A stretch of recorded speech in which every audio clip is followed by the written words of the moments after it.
Bismillahirrahmanirrahim. Assalamu alaikum, dear friends. Hope you had a lovely week.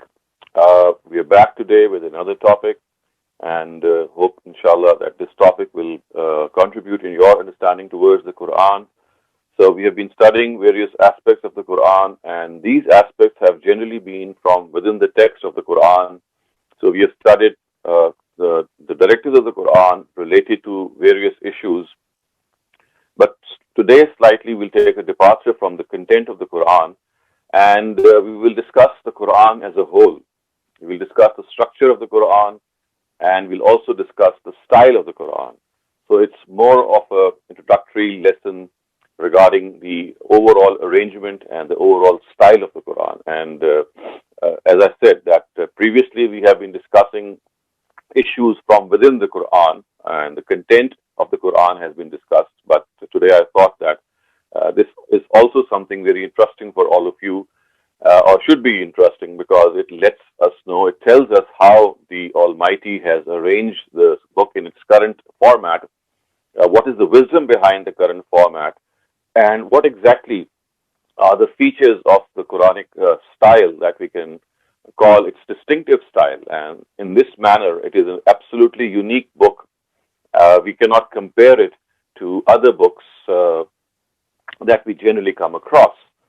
So just let me start off by sharing my screen with you so that we are able to see that the style and arrangement of the Quran that we would like to talk about has something of a, as I said, a unique ring to it.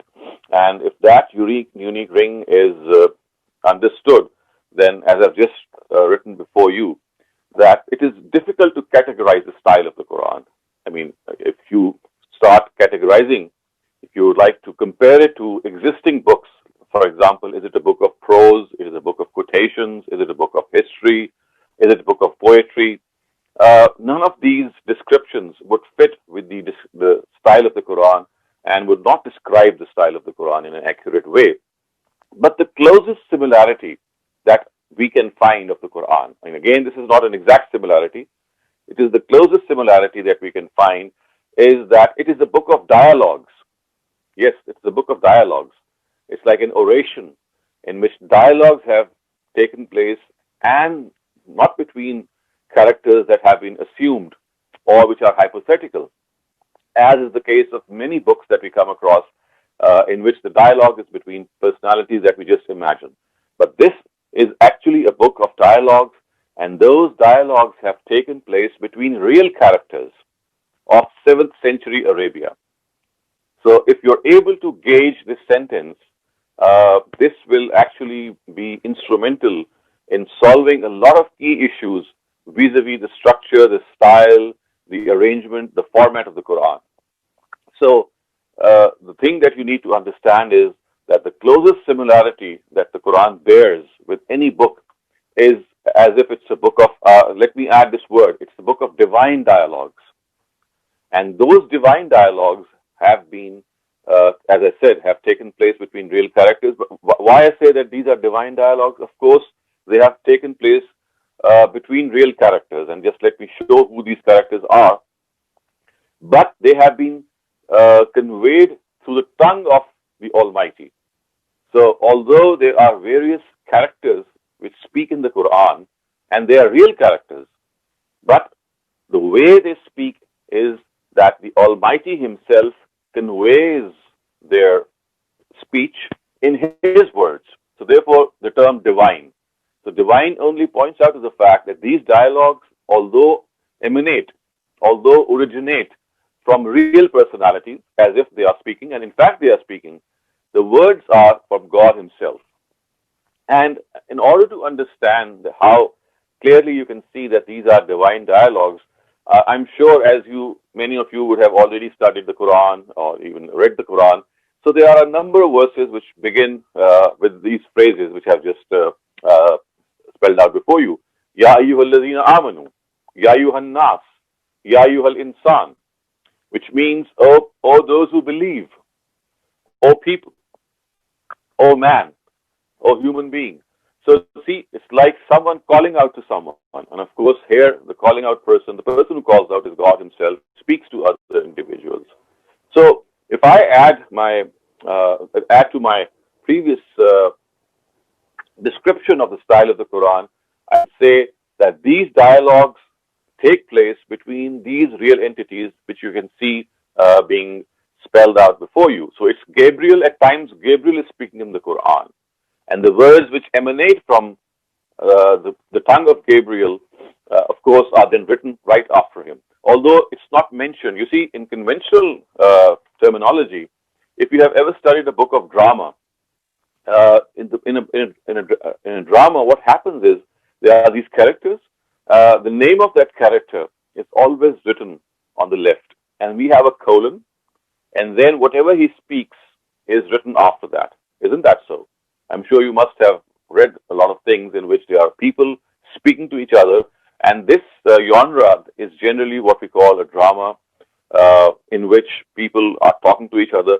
Thus, for example, if any one of you have read Shakespeare, so Shakespeare's plays are all dramas, and that is why they are enacted as well. So there are characters who appear on stage, they say something, they converse with one another. At times, one single person is conversing with a group of people. At times, a group of people is conversing with a single person. So just keep that analogy in mind. It's a very rudimentary analogy. It's not a very exact analogy, but it will give you the picture that just as people speak in a drama, the stage is set like an act one or scene one. You see a particular environment being displayed before you, and then people are talking to each other in a very similar vein. In a very similar way, you'll find out that these characters, which I've just mentioned before you, Gabriel, who is the archangel who brings revelation to Prophet Muhammad, the Prophet himself, and then Satan. Remember, Satan also speaks in the Quran. Isn't it so?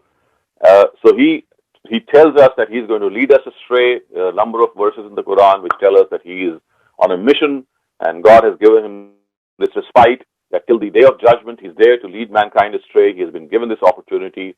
And then we have believers, like Muslims.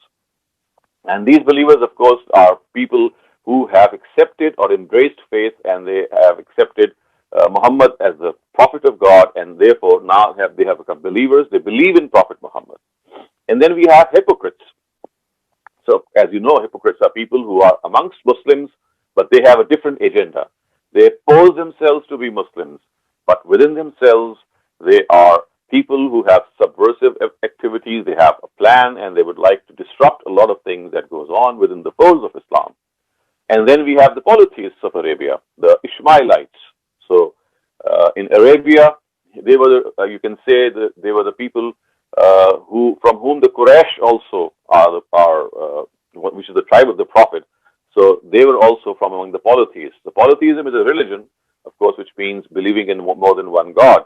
And these polytheists, if I qualify, I can say these are the polytheists of Arabia, or the Ishmaelites, or the Banu Ishmael, or the descendants of the Prophet Ishmael, who were in majority living in the whole of Arabia. And also there were the people of the book, the Jews and Christians, who had traveled from their own countries, various places, of course, followers of Prophet Moses and followers of Prophet Jesus, and they had come into the land of Arabia also and settled there. But the thing that you need to understand, as I'll inshallah try to make it clear as well, that these people of the book, which are specially mentioned here, they have specific characteristics, and there are specific directives which are given to them at times and about them.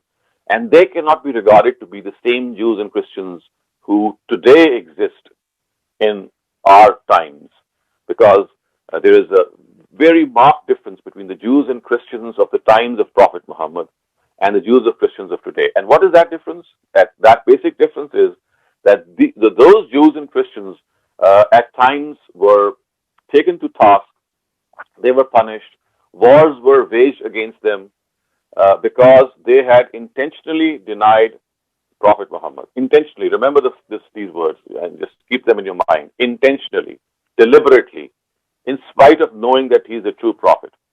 And how did they come to know? How did the Prophet come to know that they were intentionally denying? It was God Almighty Himself who divulged this information to them. That once the Prophet had presented his message to them, he communicated his message to them in various ways, talking to them, discussing with them, and there's a point that came that after discussing all these things, they became convinced that he's the last prophet and he's the one they were waiting for. He's the one who has been actually mentioned in their own scriptures. But out of arrogance, out of many other things, they deliberately denied. And it was here that the Almighty then said to his Prophet Muhammad that, well, look here, now you've done enough. And now these people are not going to mend their ways. They are not going to reform themselves. They are what we call kafir. So the word kafir, which you study in the Quran, which you read in the Quran for Jews and Christians, on such instances is spoken about people who have intentionally denied Prophet Muhammad. Remember, the word intentionally is very important. So they did not deny him because of any confusion. They did not deny him because of any disinformation or misinformation. No, they were convinced that he's the Prophet, but they still said, we're not going to believe in him. So such a person becomes a kafir in the language of the Quran, the way we have discussed it here.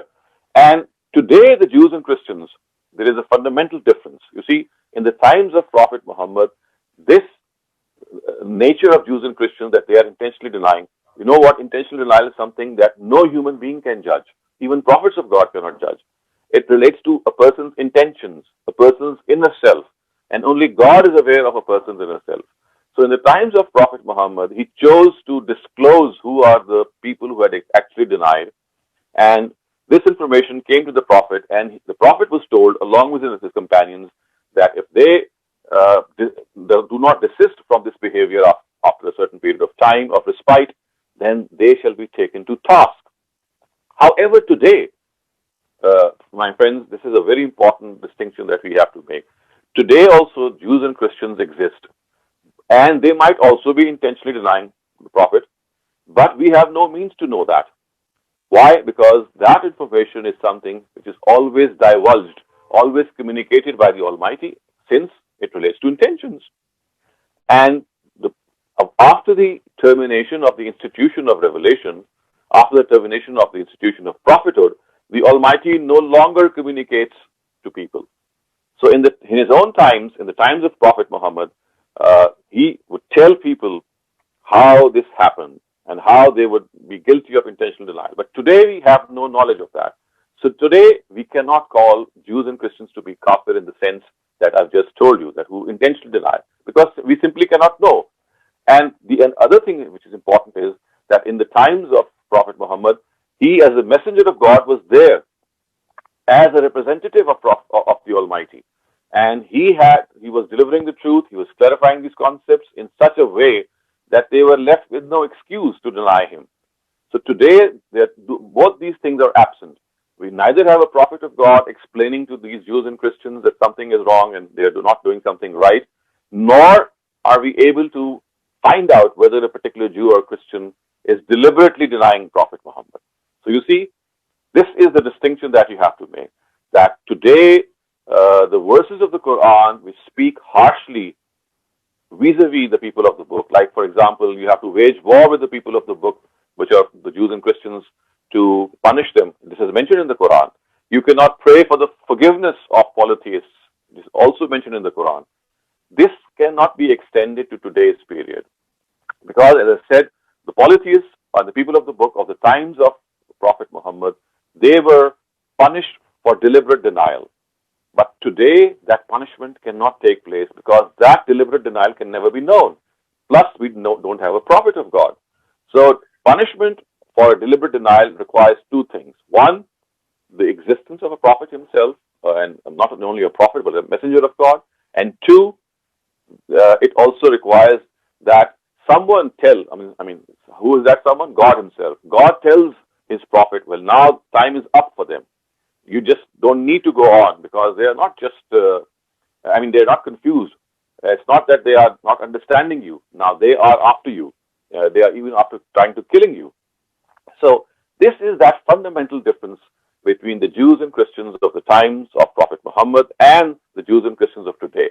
So today, when the Quran says that do not make friends with these Jews and Christians and do not make friends with the kafir, This does not apply to the Jews and Christians of today, because you see, in the times of the Prophet, this was a sort of punishment given to them for deliberately denying the Prophet. So when the Muslims were told that they should not make friends with them, they were actually being told to not make friends with those Jews and Christians who were guilty of that denial, deliberate denial, intentional denial. However, today, of course, as I said, we just cannot know whether a Jew or a Christian is intentionally denying, because in all probability, in the absence of a prophet, in most cases, Jews and Christians, they don't understand the message of the Quran at times, even if they try. At times, they see how Muslims are behaving, and this makes them even more horrific, and they think that if this is what Islam is, the way these terrorists are behaving, or maybe all these things are going on, so they withdraw from a lot of things, or they withdraw from Islam. So this is the difference which takes place. In the times of prophets of God, all these things are clarified to an ultimate extent by that messenger. But in times in which we exist today, in which Prophet Muhammad, of course, is no longer with us, and the institution of prophethood has been terminated, this cannot happen. And because this cannot happen, so remember all those verses of the Quran which speak harshly of these Jews and Christians have to be understood in the background of the Prophet Muhammad. But they cannot be extended to the Jews and Christians of today. And if you ask me, then why are these verses still there? Because of the fact that we have to understand that Quran is basically a book which deals with the biographical details of Prophet Muhammad, the way he conducted his mission, the way he delivered the truths, and the way the fate of people was decided who denied him. So the Almighty took it upon himself that polytheists or the mushrikun or the idolaters, if they intentionally deny, they will be put to death in line with the punishment of polytheism. You know that in the hereafter, the Almighty says that polytheists, intentionally people who are intentionally involved in polytheism, will not be forgiven in the hereafter. So similarly, in this world also, the punishment for them was that if they don't profess faith, they shall be put to the sword. And this is what the Quran mentions. But fortunately for them, almost all of them accepted faith, and we have very few occurrences in which some of them were put to death, and that too because of the fact that they became active advocates of denying the Prophet, and they even tried to plan to kill the Prophet. And regarding the people of the book, the punishment that was mentioned for the Quran for them, if they continued to deny, was that they could live, but they had to live in subservience to an Islamic state by paying the jizya tax and showing that, of course, the Almighty is going to allow them to live, but they cannot live independently or rule some country. They'll have to live in subservience to a Muslim state. Why? Because Jews and Christians are basically monotheists. So for the polytheists, the punishment was death or destruction. But for the monotheists, because both the Jews and Christians are monotheists, the punishment was not death and destruction. The punishment for them was that they were allowed to live on their own religion, practice their own religion, but in subservience to a Muslim state. Of course, this is no longer the situation today. So you see, this is an absolute essential that you understand that these divine dialogues, which the Quran which constitute the Quran, they are between these entities. These are real entities. They are not hypothetical entities, and they are the ones who existed in Arabia in those times. They were present. And the distinction between these entities is that of the people who existed specifically in those times and who also exist today amongst the polytheists and the people of the book, the same directives cannot be applied to the people of the book and the polytheists of today, simply because in the absence of a messenger of God, this information cannot be known whether a person is intentionally denying or not. So therefore, today, our relationship with them is that of our own fraternity. We cannot call them kafir. We cannot, isolate ourselves from them. We cannot say that friendship is prohibited from them, because, as I said, all these directives related to the polytheists and the people of the book of the Prophet's times. At the same time, as I said, the reason that this information is still found in the Quran, the relevancy that it has for us is that we need to understand that people who do these things in the times of messengers of God were punished by the Almighty in this world. And therefore, for us, this punishment also looms, we also would face this punishment if we are guilty of deliberate denial, but our punishment has been deferred to the hereafter. So it is like reminding us of the hereafter. This information has been preserved in the Quran, that there was a lesser day of judgment set up, so to speak, in the times of Prophet Muhammad. And that lesser day of judgment has been preserved in the Quran so that we can realize and make this, conclude this, that a greater day of judgment is also going to take place, in which the rest of us are also going to be taken to task if we have, if we are also guilty of deliberate denial. So remember, this is how these divine dialogues have been divided. Now, I would now like to actually single out before you some of the consequences of these divine dialogues. Now, if this is how the Quran works, that there are a certain set of people, or maybe a single person speaking to a group of people, or vice versa, and at the same time, it does happen that, for example, it's like taking a class and I have a couple of students before me. I'll address myself to my first student, and my style or my content would relate to the issue of that student. And then I'll turn my attention to the next student, and my style would change. And my content will also change because the next student may be having a different question, or maybe he has a different discussion that I need to do with him. So you see, in the Quran, this goes like in the form of a right or a left dialogue, in which things start moving right or left. I mean, someone is talking to someone, and suddenly the speaker changes, or suddenly the addressees change. And this shift has to be detected by a person who reads the Quran. It's very easy if you just are more reflective, you are more deep into the book of God. You'll find out that how beautifully these dialogues are arranged. The only difference is that in conventional dialogues or in dramas that we come across in which dialogue is a genre which is adopted, the name of the character who is speaking is always written there, isn't it so? But this is not the case with the Quran. The person who is speaking and the person to whom he is speaking, they have to be discovered from within the text of the Quran by simply reading that. So this is such an important aspect of the Quran, and it also accounts for the fact that there are so many people who object that there is some dissonance, there is some lack of coherence in the Quran, because suddenly we see things coming up and then some other things coming up. And one of the reasons is they don't realize that this is the dialogue nature of the Quran actually. In these dialogues, if the topic changes, the reason for that change of topic is that now a new addressee has come into play. A new person has come there, or he is already there, and the direction of address is shifted to that person and to that person. So because of the fact that this address is shifting from right and left to various people, if you don't realize this, you'll come to the conclusion that the Quran is an incoherent book. It's a book that we just cannot understand because there are so many things being discussed at the same time.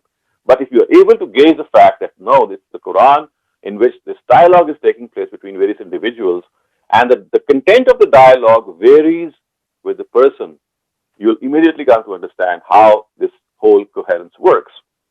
The second thing that you have to understand is that characters which were not present in 7th century Arabia are not discussed in the Quran simply because the dialogue is between existing entities. And this is the reason why many people ask, and they at times are not able to answer this question, that why is it that two very big religions who existed in the times of the Prophet Muhammad, although not in his own country, not in Arabia, but in other parts of the world, in India, for example, Hinduism is much older to Islam. Buddhism is also much older to Prophet Muhammad. So why is it that the Quran discusses the people of the book, it discusses the polytheists, but it never discusses Buddhism or Hinduism? Why is that? The answer is, again, the dialogue nature of the Quran. So dialogues take place between people who are present. I mean, this cannot happen that if a person is not present there and a dialogue starts taking place with that person. So because there was no Buddhist and there was no Hindu in Arabia in those times, you don't find them be discussed. They are not discussed simply because they were never present there. But it does not mean that we cannot derive directives regarding Buddhism and Hinduism. By extrapolation, by analogy, we'll still be able to find how Islam deals with Buddhism or Hinduism. But if someone asks you that why is it that two major religions have not been discussed, so the answer is that they were never present in the land of Arabia. And in the land of Arabia, only those people who were who existed as real entities, they come into discussion. Okay. The third thing, again, that's a very important thing because this also accounts for the reading of the Quran, which I have seen in my teaching period or my teaching career, that there are students that I come across, and of course there are other people who I come across, and they say that, well, a lot of the Quran that we read today it seems irrelevant. I mean, it seems as if it's a boring read. And why? Because you see, they think that whenever they go into the Quran, they'll find something which immediately relates to them. However, you see, two-thirds of the Quran deals with polytheism, with mushrikun, the people who did shirk. Today, we find very few people, especially in the Abrahamic tradition, the Jews and the Christians and the Muslims, committing this blatant form of polytheism in which idols were worshipped. So idol worshipping is mentioned in the Quran on numerous occasions. But again, this is something which people feel that why is it discussed to such an extent when we don't have any idol worship today, barring a few countries maybe, or for example, certain other areas. So especially people who are Hindus, who are Jews and Christians, if you hand over the Quran to them, they'll say, yes, well, it's a good book. I mean, it tells us a lot, but a lot of the content of the book relates to issues which are not our issues. I mean, we are not worshipping idols.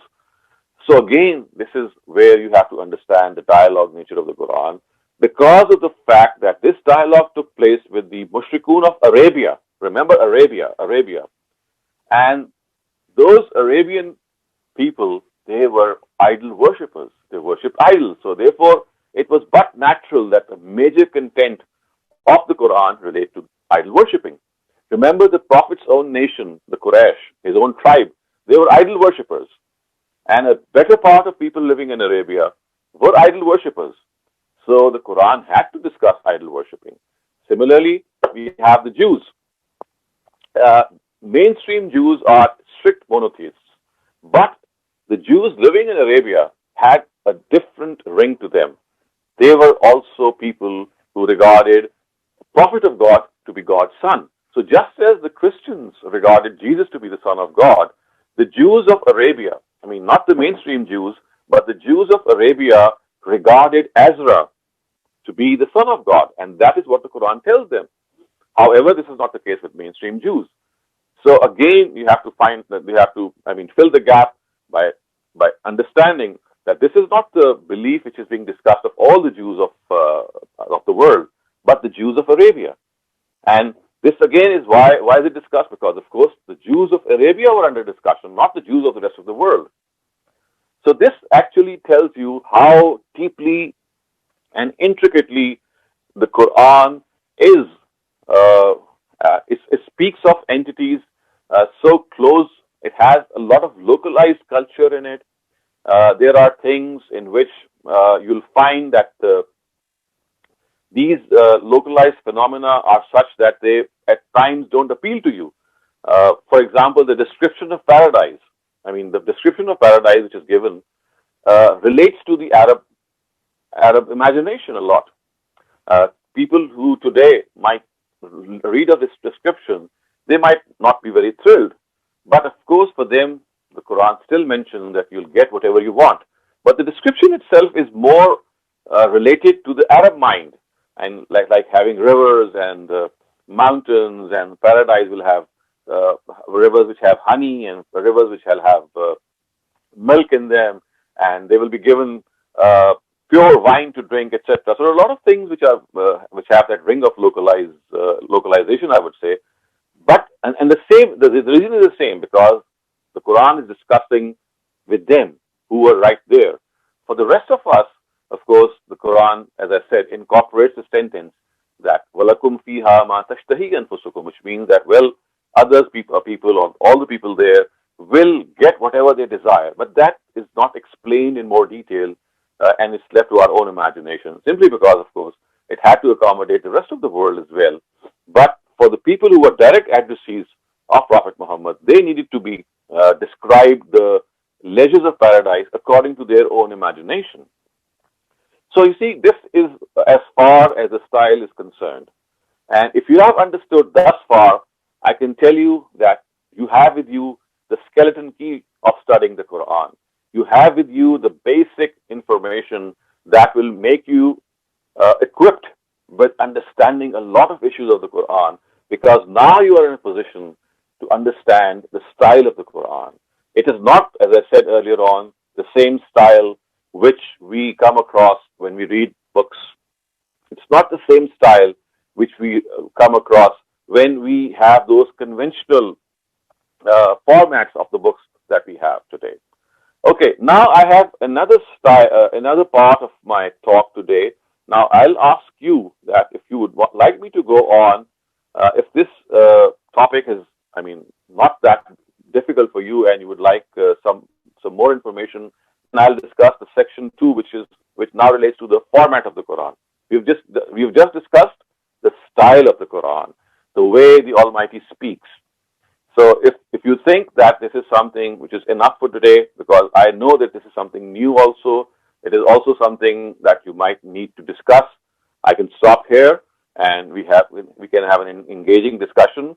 And if you think that, well, it's okay to go on, then of course I can then introduce you to how the Quran that we have today, how is it arranged, and what is the wisdom behind the current arrangement of the Quran, and how can we divide the Quran into various chapters?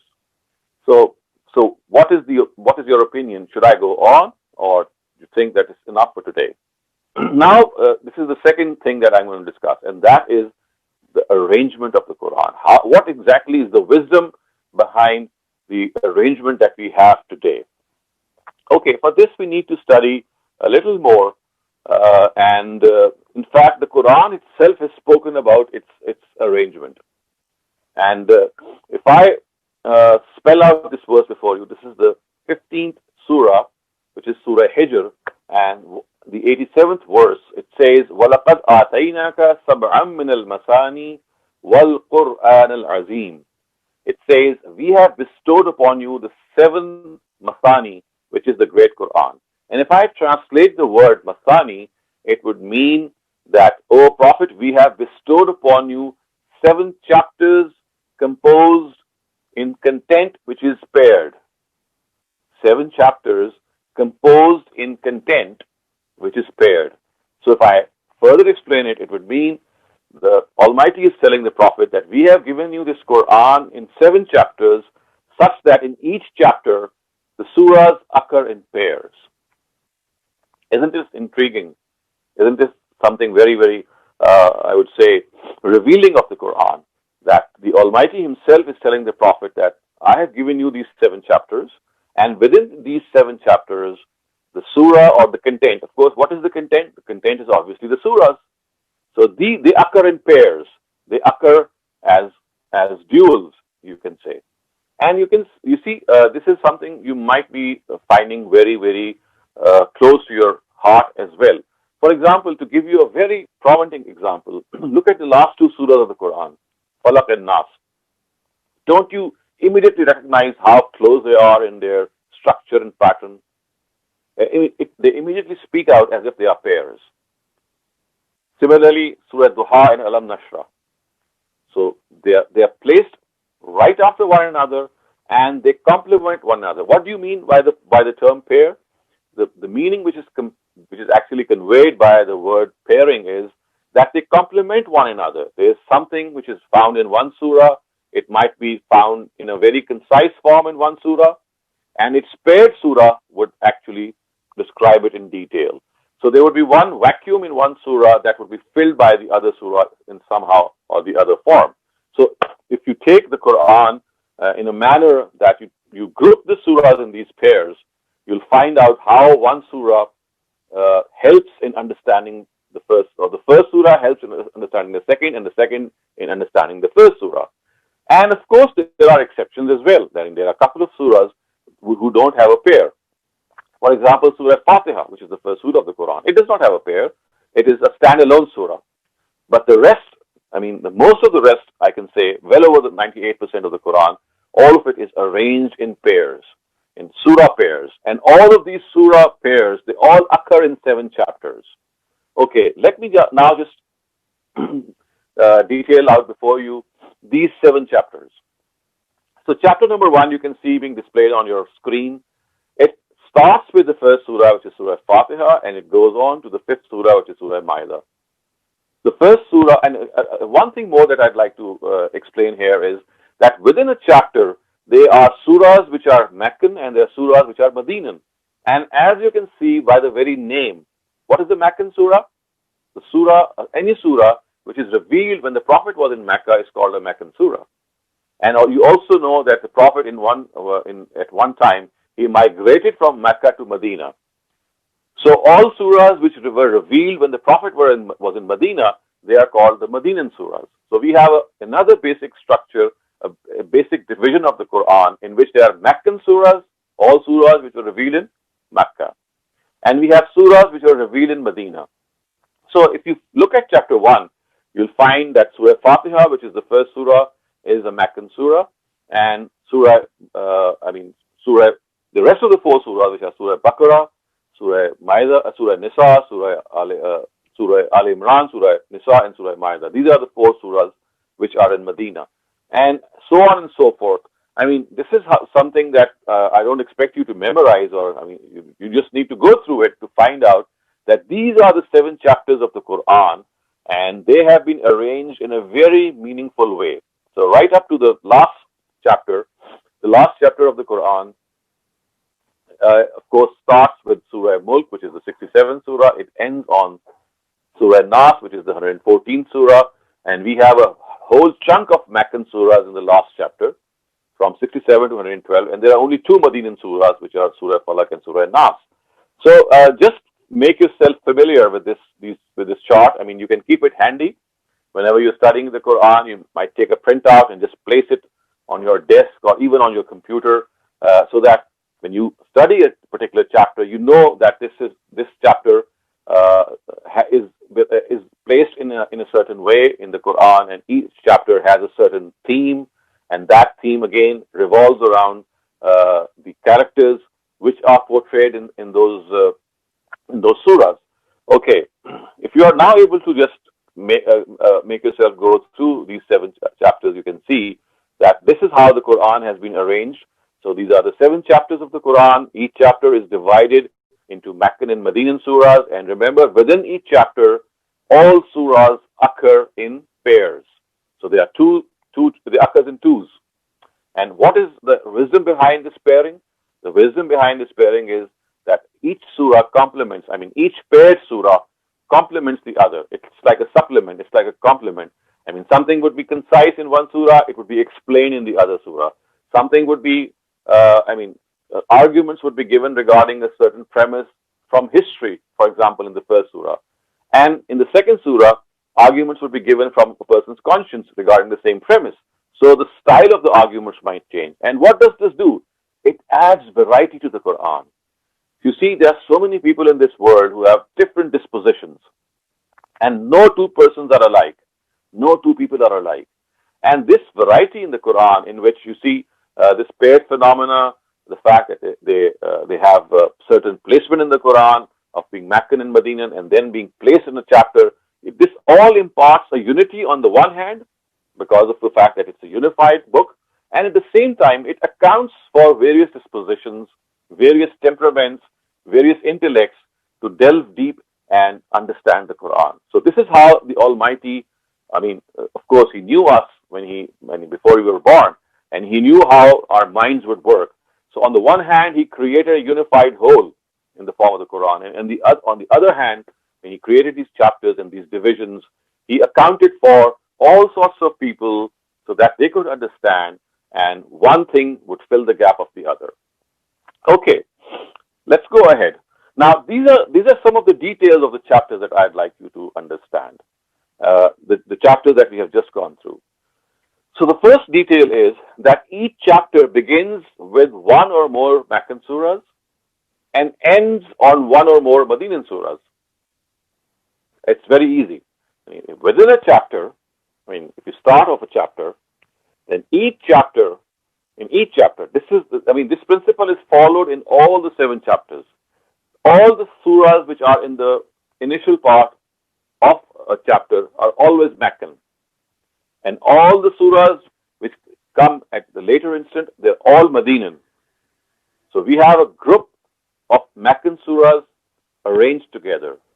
And right after them, we have a group of Madinan surahs arranged after them.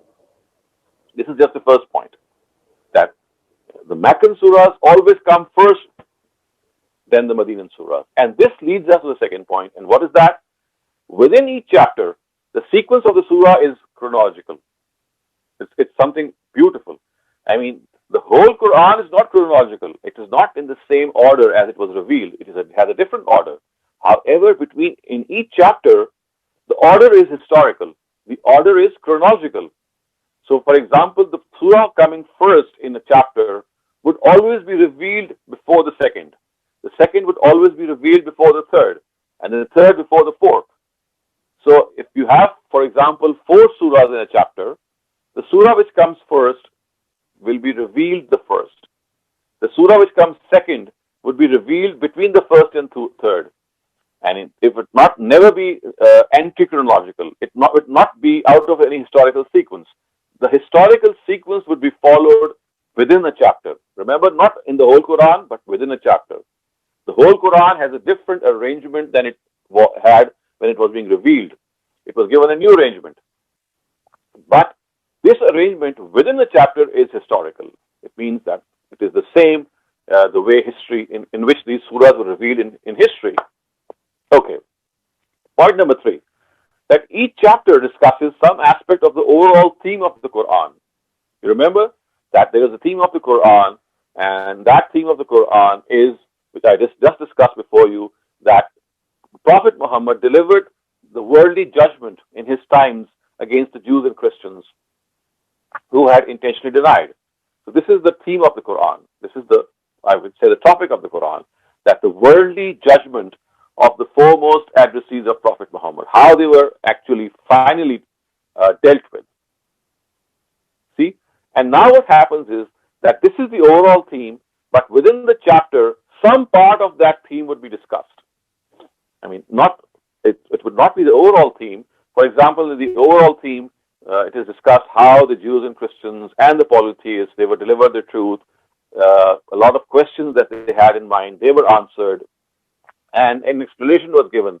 But all these things occurred in sections, in periods. And so therefore, each chapter has a part of the prophetic mission preserved. So the prophetic mission passed from the Meccan phase in which the truth was being slowly delivered until the time came when it had become totally delivered. This is what we call conclusive communication of the truth, or in the words of the Quran, itmamul hujjah, which means the truth has now been conveyed. There is no possibility of any confusion. And then we come to the migration phase, and then we come to the Madinan phase. And remember, there was another distinction between the Meccan and the Madinan phase. In the Meccan phase, or in the Meccan period, the addressees were basically the polytheists, the mushrikun, the tribe of the Prophet in the Meccan period. And in the Madinan period, most of the addressees, if not all, were the people of the book. So you see, this is another thing that you need to understand. While in Mecca, the Prophet was confronted with the mushrikun, with the idol worshippers, and therefore all the talk with them related to idol worshipping. And when in Medina, 2 things happened. One was that the Prophet was communicating with the people of the book, because mostly they lived in Medina, and at the same time, a new ummah was being created in the form of the Muslim ummah. The Prophet was the ruler of the country, of the city of Medina, and Muslims were being given various directives as well. So in the Madinan surahs, we have the Prophet discussing with the people of the book and communicating to them the message of God, and telling them that I am the same Prophet who is mentioned in your books. And at the same time, people who had already embraced faith in Prophet Muhammad and had migrated with him from Mecca to Medina, they were also being instructed, and they were also being given tarbiyah, they were being educated, and they were being given those collective directives. So what happens is, in each chapter, some form of the overall theme of the Quran is discussed partially. Okay? Now the 4th thing. Now, just as the Quran has a theme, each chapter also has a theme. So each chapter has a theme, which could be, for example, in a particular chapter, prophethood is discussed. I mean, or the hereafter is discussed, or Tawheed or monotheism is discussed, and they are discussed in a way that this relates to the addressees of the Prophet who were denying him, and therefore they were being told that what are the reasons that you should believe in a hereafter? Why is it that the Almighty insists that you shall be held accountable one day? So you see, these themes also are something which belong to those individual chapters. Okay, finally, the last thing that you might need to know, and this is something very interesting, that this is how the Quran has been arranged. This is the sequence of the Quran. And it reaches its climax in chapter number 2. And you can see that chapter number 1, I mean, if you look at this skewed sequence, you'll find chapter number 1 and chapter number 2, I mean, related to each other, and chapter number 7, 6, 5, 4, 3, reaching their climax in chapter number 2. And what exactly is I'm talking about? You see, if you look at the right side of this triangle, I would say, so the people of the book are discussed in chapter number 1. In chapter number 1, the people of the book are discussed.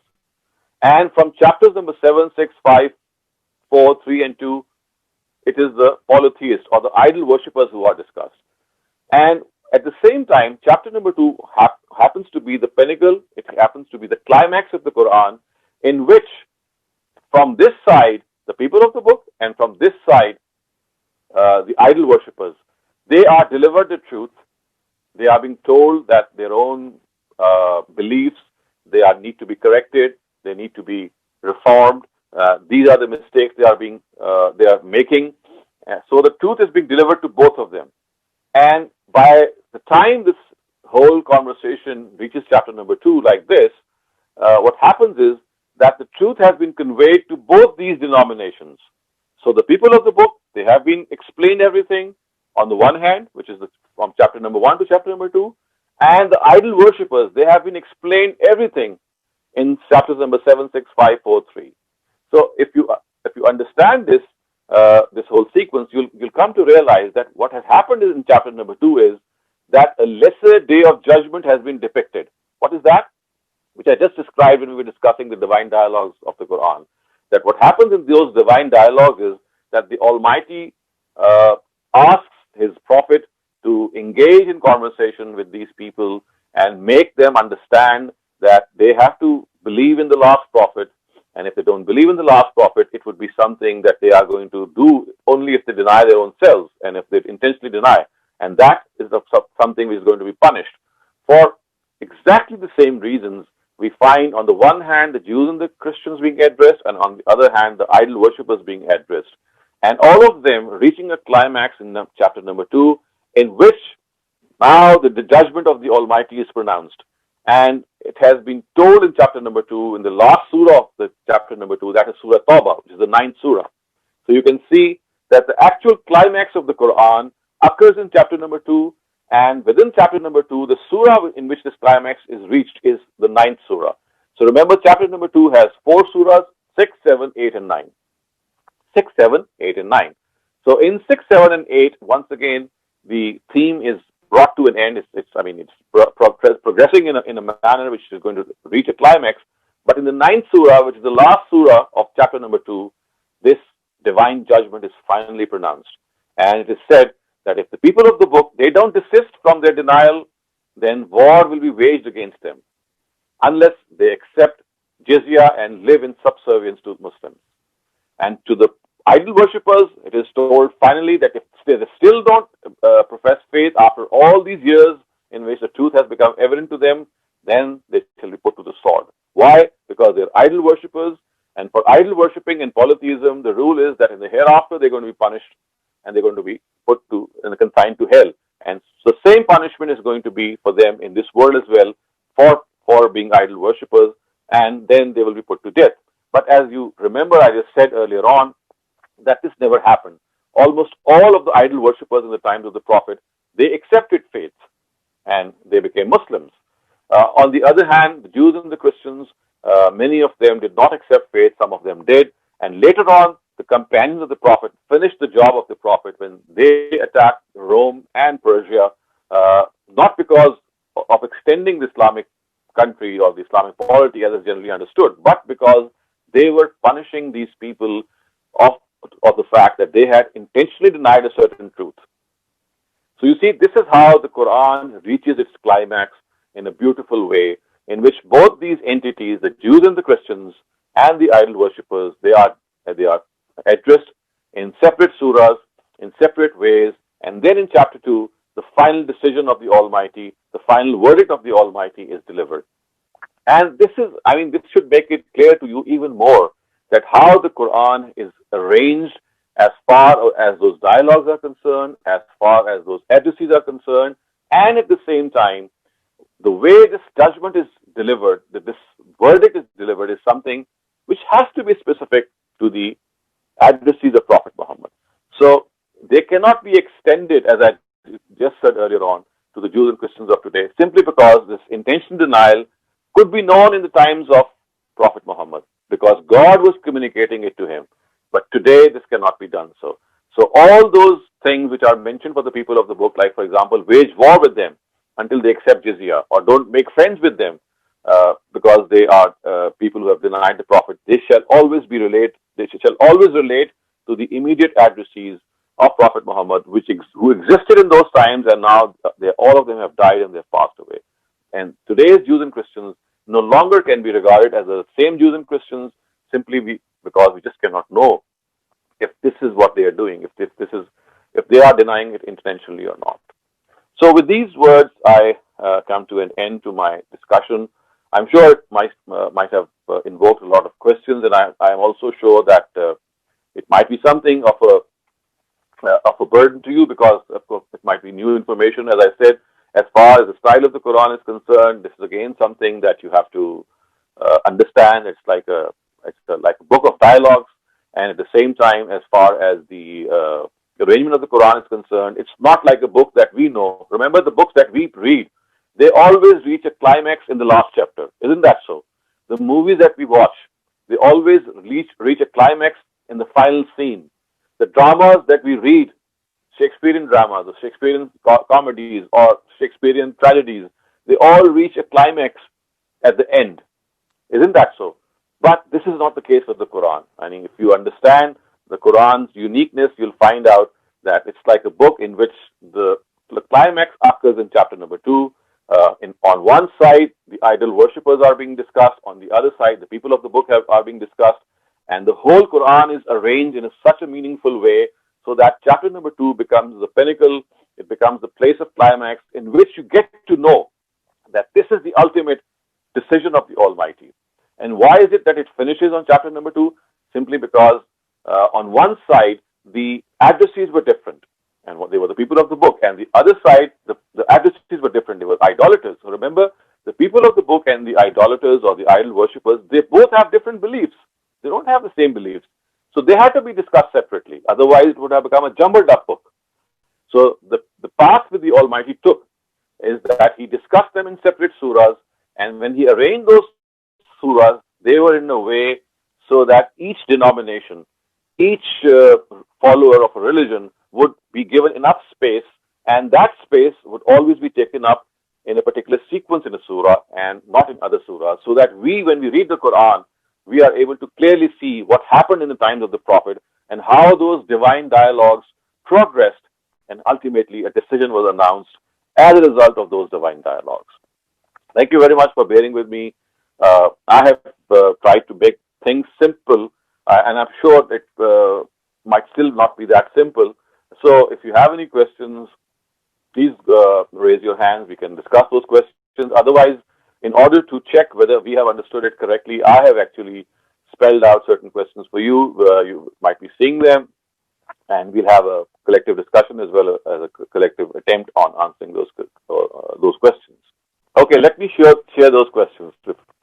Okay, for the first question, you might need to turn on your computers or maybe your laptops.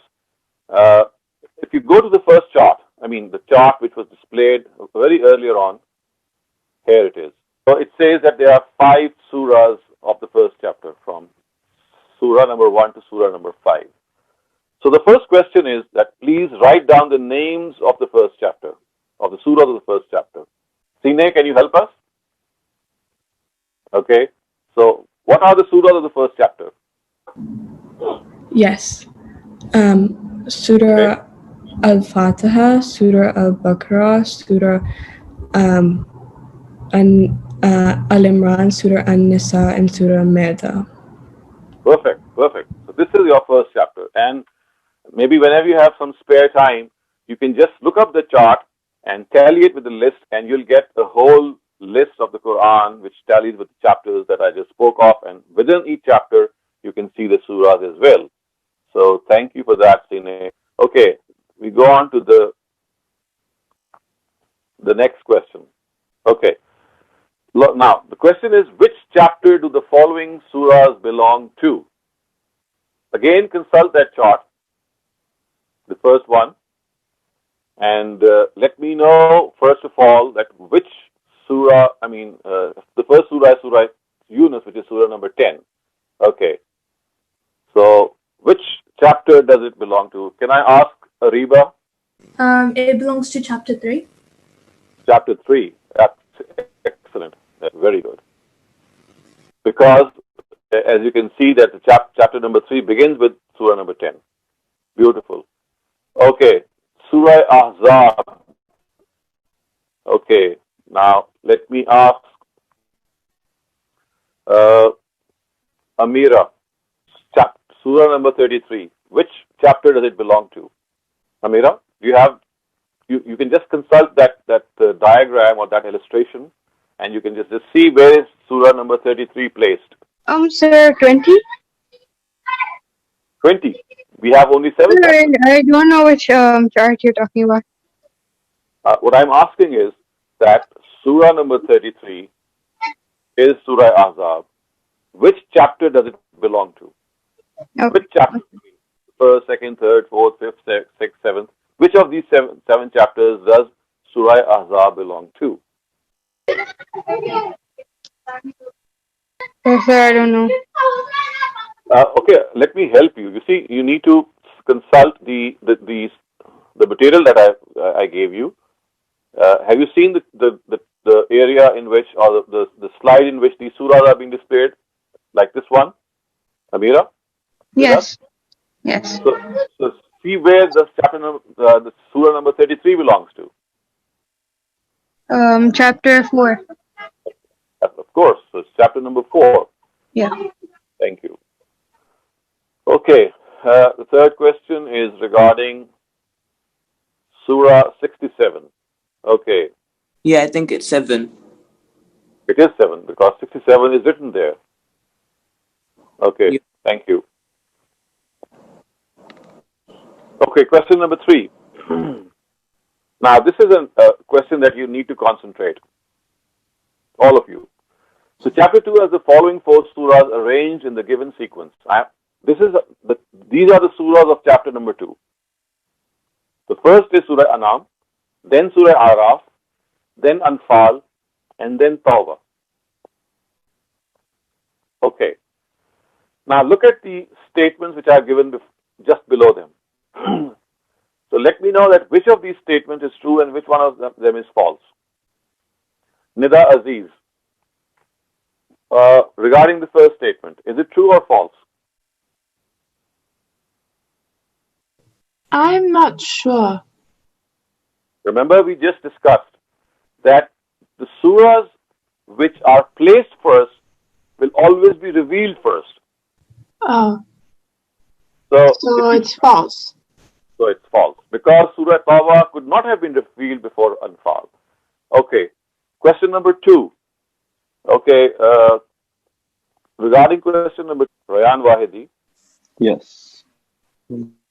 What's the answer? Is the second statement correct or not? Yes, the second statement is correct. It's correct. How do you say it's correct? Because since the surahs were released in chronological order, then it says that Surah An'am was released before Surah Araf, so and it is in order as well. So yeah, perfect. Thank you for that. Okay, statement number 3. Remember the principle: the surah which occurs first will always be revealed first in a chapter. So we have chapter number 2. This is the arrangement: Anam, Araf, Anfal, and Tawbah. So if this is the arrangement, do you think that Araf was revealed before Anfal or after Anfal? It's true It's true. And why is it true?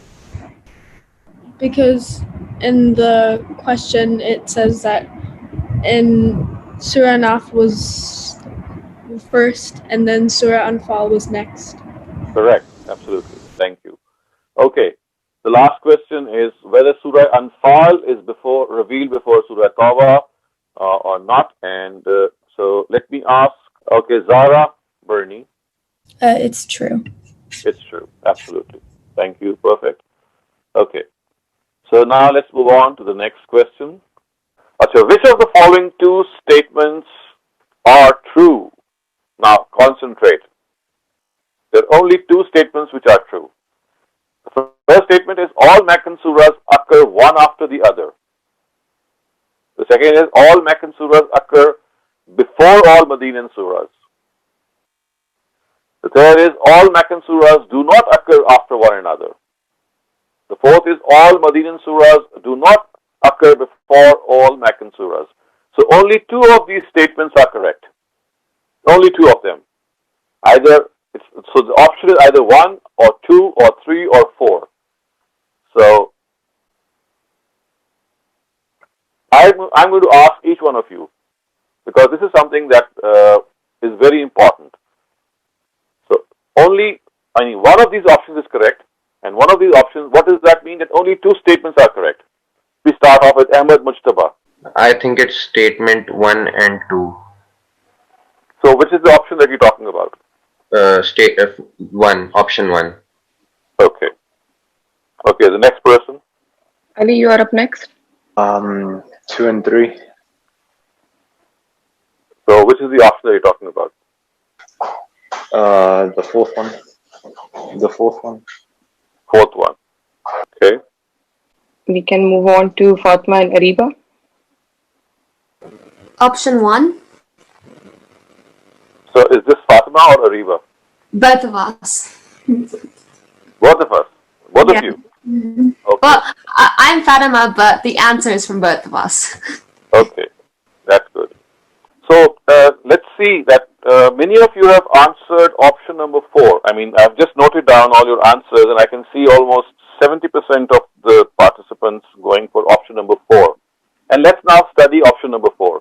It says that statement 2 and 3 are correct. What's statement number 2? All Meccan surahs occur before all Medinan surahs. Absolutely correct.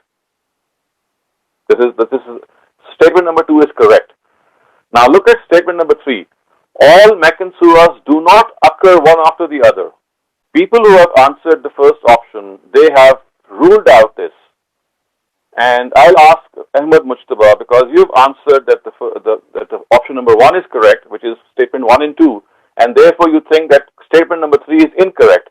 Can you please explain why you have regarded statement number 3 to be incorrect? Because Prophet stayed in Makkah before, so they occurred one after another. Okay.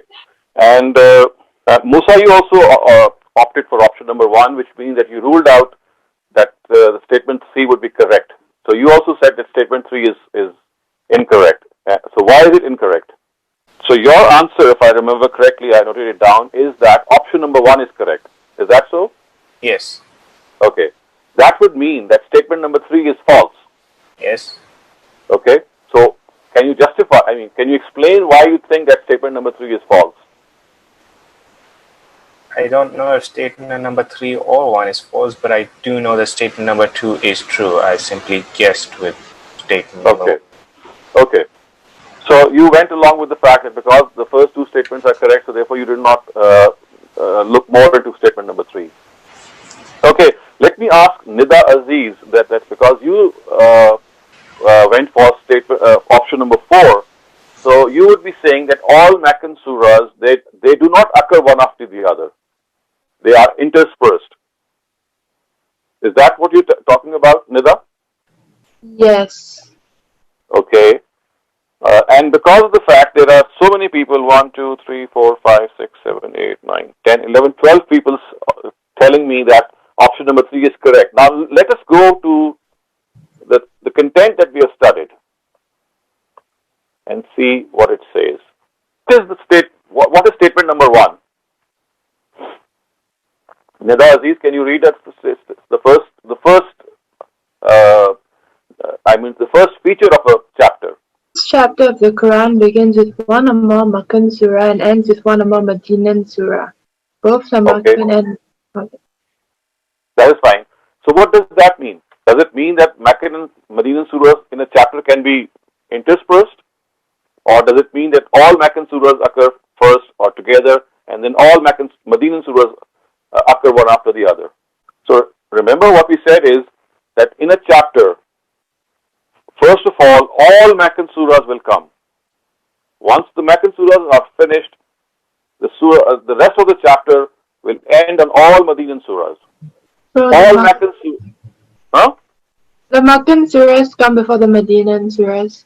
Okay, if that is the case, then do you still think that statement number 3 is correct? Look at statement number 3 once again. All Makkan surahs do not occur one after the other. Is what? True or false? Is false, absolutely. And you see, most of you have made this mistake because statement number 3 cannot be correct at all. We have just discussed that all the Makkan surahs, they occur one after the other. They occur in a chunk, so to speak.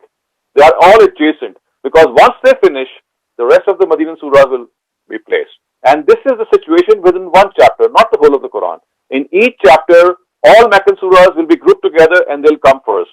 And in each chapter, all Medinan surahs will be grouped together and they'll come after the Makkan surahs. And if this is true, then statement number 3 cannot be true. So I would say that this is the third statement. People who have said that the third statement is true, there's a long list of these people. They have not answered correctly. Okay, now there's Ahsan, that you've said that statement number 3 or option number 3 is correct, which is statement number 2 and 4. So obviously statement number 2 is correct. But what about the statement number 4? All Medinan surahs occur before all Makkan surahs. Is this correct, Ahsan? In the light No, of it's not correct. It's not correct. So the answer all should be... Makkan surahs come first. Yeah. So therefore the answer is, now so this is correct. You see, the only option which is correct is option number 1. It is statement 1 and 2. And the only person who has answered correctly is Ahmed Mujtaba. And Ahmed Mujtaba, you need to be congratulated and you seem to have understood the lesson very well. For the rest of you, don't need to get disappointed. I know this was a slightly difficult thing that for you to immediately understand. But you see, this is one of the most important areas of the Quran. As I said, it's like a skeleton key. It's like the key to opening the door of the Quran if you want to understand how the Quran within itself progresses, what's the format, how is it constituted, what is the arrangement, what is the sequence, how is it a coherent book. And as I said, if you are interested in the overall structure, and you have to be interested because you see, if you don't have this knowledge, what will happen is that you will make deductions from the Quran and they might not be correct. So let me give you an example of this wrong deduction. So a person like Osama bin Laden, although he's no longer with us, he at one time said that we just cannot make the Jews and Christians of today to be our friends and the US is our enemy number 1. And you know what? He actually derived this from a verse of the Quran. And what was that verse? A verse which related to the enemies of Prophet Muhammad, the Jews and Christians of the times of the Prophet Muhammad. Remember that? But unfortunately, he did not realize that this verse cannot be extended to the Jews and Christians of today, which I just explained. So you see, a whole world of difference takes place. It's like an entirely new Quran that you will witness if you understand that there's so many things which are specific to the foremost addressees of Prophet Muhammad, especially verses which are harsh, especially verses which are very stern with non-believers, because they are related to non-believers of the times of Prophet Muhammad. And if people like Mullah Omar or Osama bin Laden or every other person like the ISS or the Taliban, all of them, you see, they are grossly mistaken in this ideology, because what they are doing is they are using those verses. I mean, I'm not doubting their sincerity. They might be very sincere, but they are making a wrong deduction. They are trying to understand the Quran without realizing the fact that these verses were related to Prophet Muhammad's immediate addressees, because about them the Almighty had said that they are deliberate deniers, they are intentional deniers, they will be taken to task in this world, and they were taken to task. But in the absence of a messenger of God, because we just cannot understand, we cannot deliver the truth to the extent he can, and we can never know whether someone is intentionally denying or not, we cannot today adopt the same course which the Sahaba or the companions adopted. So we cannot kill non-Muslims, we just cannot say that we cannot make friends with them. So all these verses have a proper perspective, a proper background. So I end my talk here today, this session to here today. I hope it was fruitful to you. It was fruitful for me. I learned a lot from you as well.